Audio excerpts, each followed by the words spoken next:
जय हिंद दोस्तों, त्यागी trading tips में आपका स्वागत है।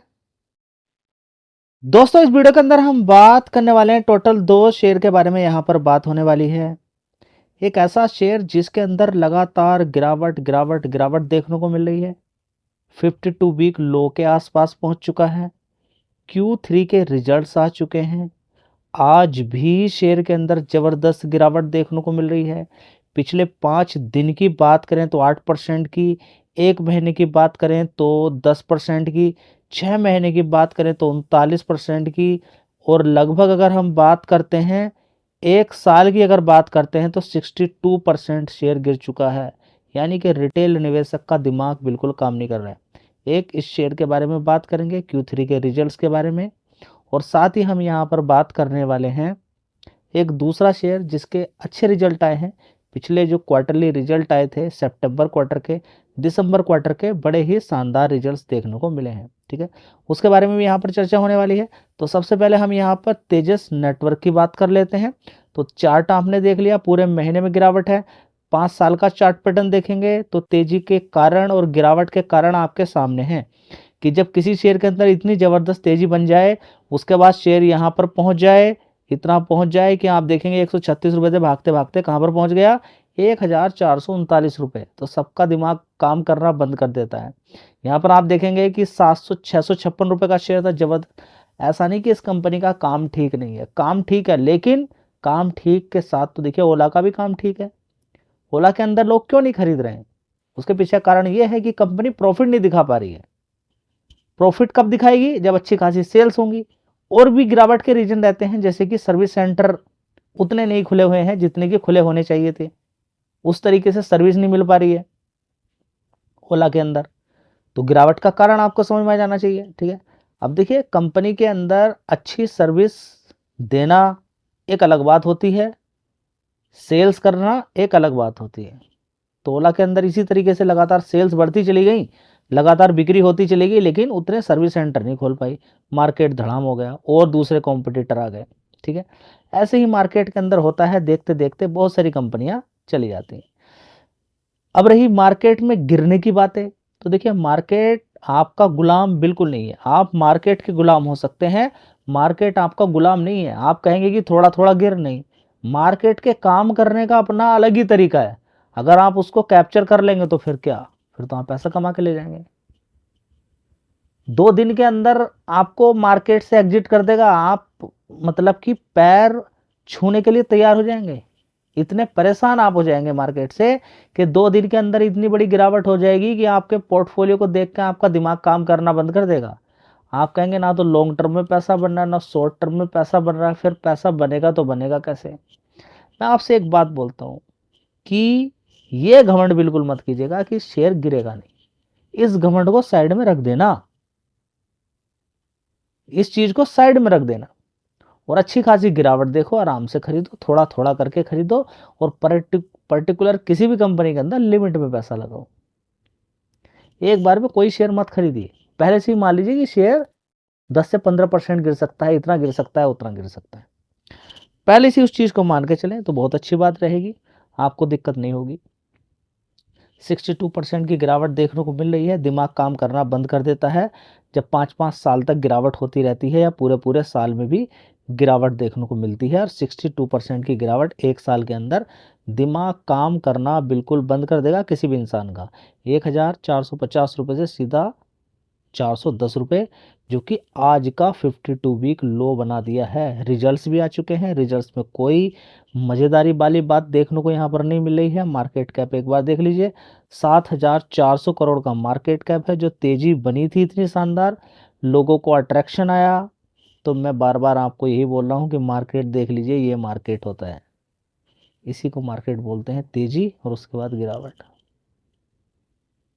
यही मार्केट है। जितनी जल्दी आप समझ जाए उतना बढ़िया रहेगा।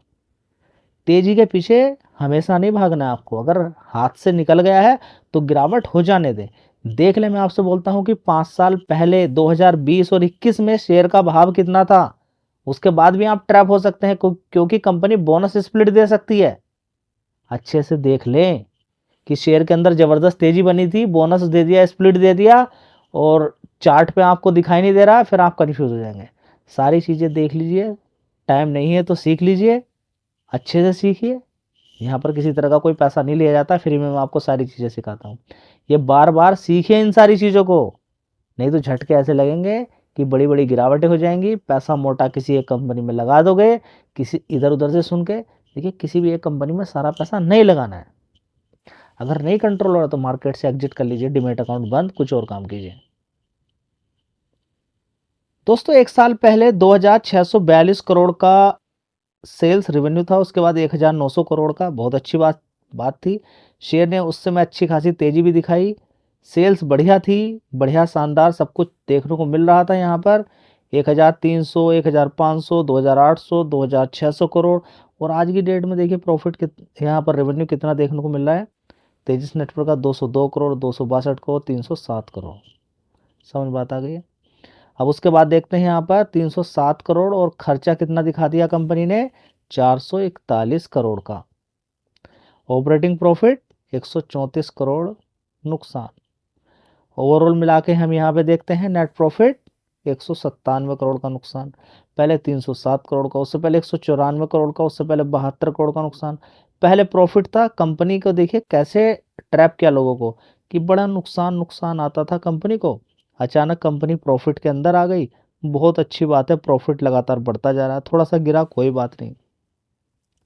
उसके बाद कंपनी बिल्कुल नुकसान के अंदर आ गई। समझ में आ गया आपको कि किस तरीके से आप ट्रैप हो जाते हैं स्टॉक मार्केट के अंदर। इस तरीके से आपको ट्रैप कर लिया जाता है। आप रिजल्ट्स देखने के बाद भी गड़बड़ हो जाएगी आपके साथ। तो रिजल्ट पर भी देखकर आपको सारा पैसा नहीं लगा देना है, क्योंकि अगले क्वार्टरली रिजल्ट का आपको मालूम ही नहीं कैसे आने वाले हैं, आगे क्या होने वाला है। दोस्तों, यहां पर अगर हम देखने की कोशिश करते हैं इरेडा के Q3 के रिजल्ट्स, तो दो कंपनी के रिजल्ट्स हैं, एक तो तेजस नेटवर्क के और साथ में हम यहाँ पे देखेंगे इरेडा के। इरेडा की अगर बात करते हैं तो इरेडा के नेट प्रॉफिट के अंदर 30% का जंप देखने को मिला है, 585 करोड़ का नेट प्रॉफिट। और लोन बुक के अंदर बड़ा ही शानदार 28% का राइज देखने को मिला है। मतलब कि रिजल्ट में कोई कमी नहीं है, शेयर के अंदर भी अच्छी खासी गिरावट है, अच्छी खासी गिरावट यहाँ पर देखने को मिल रही है। क्या इसके बाद भाग जाएगा? आपको देखना होगा इशू प्राइस कितने का था, कितनी लास्ट तेजी बनाई, उसको छोड़ दीजिए। आप देखिए कि कंपनी की कीमत आईपीओ के समय में क्या तय की गई। समझ बात आई। उसके धीरे धीरे प्रोग्रेस देखने को मिल रही है। शेयर के अंदर गिरावट है, हाँ, नीचे के अकॉर्डिंग अगर देखें तो फिर भी सही प्राइस हो सकता, ऊंचाई के अकॉर्डिंग अगर देखें तो सही प्राइस हो सकता है, क्योंकि 300 रुपये तक शेयर गया था। चलिए उसके बारे में यहाँ पर बात करेंगे। एक बार रिजल्ट्स पहले क्लियरली यहाँ पर हम देख लेते हैं। 585 करोड़ का प्रॉफिट तो इस समय देखने को मिला है दिसंबर क्वार्टर यानी कि Q3 के अंदर। तो एक साल पहले कितने का प्रॉफिट था? ये तो हो गया अब का। एक साल पहले कितने का था? 425 करोड़ का। कितना? 425 करोड़ का। पिछले क्वार्टर में कितना होगा? 549 करोड़ का। तो 549 करोड़ से ज्यादा है 585 करोड़, और 425 करोड़ से भी ज्यादा है। मतलब कि खेल अच्छा हुआ। अब आती है रेवेन्यू की बाइस। रेवेन्यू कितना है कंपनी का? चलिए यहाँ पर थोड़ा सा देख लेते हैं इसके अंदर।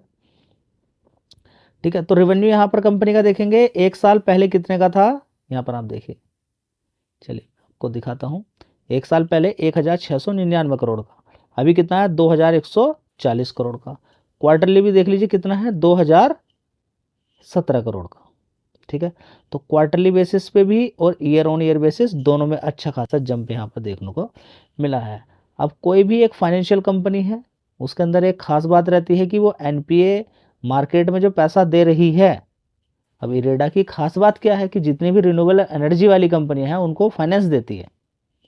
ठीक है, अगर किसी को सोलर पैनल लगाना है, कोई बड़ी कंपनी है सोलर पैनल का काम करती है, ठीक है, पावर सेक्टर की मान के चले, ठीक है, अब वो उसको अगर लगाना है तो कंपनी उसको फाइनेंस देगी, पैसा देगी, क्योंकि आने वाला टाइम सोलर एनर्जी का ही है। बहुत अच्छा काम है, कोई दिक्कत वाली बात नहीं है। अब देखेंगे क्वार्टरली बेसिस पे एनपी कितना होता था, ग्रोस एनपी 3.97% का घटकर कितना रह गया? 3.75%। चलिए अब नेट एनपीए की बात कर लेते हैं, कितना है अभी करंट का? 1.68%। पिछले क्वार्टर पे कितना था? 1.97%। यानी कि परफॉर्मेंस में कोई कमी नहीं है, परफॉर्मेंस बिल्कुल ठीक है, अच्छी है यहाँ पर। ठीक ठीक है। इसके अलावा अगर हम यहाँ पर बात करते हैं तो कंपनी के अंदर सब कुछ ओके देखने को यहाँ पर मिल रहा है, बढ़िया चीज़ें देखने को मिल रही है। कंपनी अच्छा खासा लोन भी यहाँ पर दे रही है और कंपनी के सीएमडी प्रदीप कुमार का भी ये कहना है कि कंपनी के यानी कि इरेडा के स्ट्रॉन्ग फाइनेंशियल परफॉर्मेंस यहाँ पर देखने को मिली है, अच्छा खासी यहाँ पर देखने को मिली है जो कमिटमेंट किया गया था, और आगे आने वाले टाइम में भी अच्छी ग्रोथ का डिसबर्समेंट यहाँ पर देखने को मिलेगा और आगे आने वाले टाइम में भी हम अच्छी परफॉर्मेंस दिखाते रहेंगे, ये कंपनी का मानना है। कंपनी की लोन बुक की बात करें 28% यहाँ पर जंप देखने को मिला है Q3 के अंदर 97,975 करोड़, जो पहले थी 68,960 करोड़ की, ठीक है, एक साल पहले। तो ये परफॉर्मेंस यहाँ पर देखने को मिल रही है, तो परफॉर्मेंस में किसी तरह की कोई कमी देखने को नहीं मिल रही है। चलिए, वीडियो अच्छी लगी लाइक शेयर कर दीजिएगा, धन्यवाद।